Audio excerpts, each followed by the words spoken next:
لیدا بێستون لیداخان ئەگەر مایکەکە بگرێت دەستەوە کچە جوانەکەم پرسیارێکت هەبوو فەرموو. چۆن کاتەکانمان دابەشکەین بۆ سەعیکردن؟ دەستت خۆش بێ. پرسیارێکی زۆر جوانە بەڕێزان.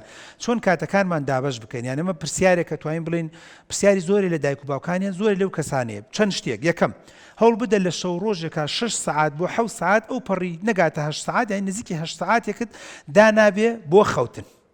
دوو هەوڵ بدە ڕۆژانە 4 سعات بۆ 5 سعاتت دانابێ بۆ قوتابخانە، مەسەن لە 7:30 تا 12:30 یان دوای نیمەڕوانیش بەسەر نەگە دوای نیمەڕوان بی لە 12ەوە دابنێ تا سعات 5 کاتە ئەو 5 سعاتش دابنێ بۆ قوتابخانە.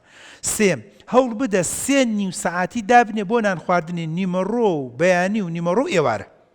ئەمەش خاڵێکی تر هەوڵ بدە باقی کاتەکەی تر هەموو سەری سعاتێک 5 دقە بۆ 10 دقە ئیستراحەت بکە. یاخود بۆ نمونە هەموو ساعتی ساعتونێک بخوێنە 10 دقە چارەکی ئیستراحەت کە.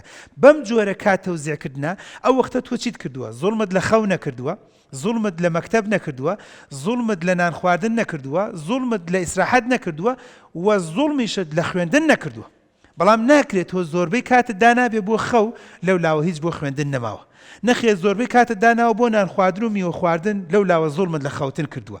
یان نەخێر بەعەکسەوە تا سعات 3 و 4 نەخەوتووی بەڵام بەیانی دی زوڵم لە مەکتەب دەکەیت چونکە تۆ گەر لە تا سعات 3 و 2 3 شەو نەخەوتی بێتی بەیانی دی چاوت قورس بووە بێتاقەتی ناڕەحەتی کاتە بزەبەت وەکو وەرزی یەکەم. مامەساڵە کاکتەر تەلەبەت بینیۆڵم بەڵێ بە درێژایی وەرزی یەکەم ئەو باوێشکی داوە. ئەڵێ من شتم شەرحەکرد ئەو باوێشکی ژمارد.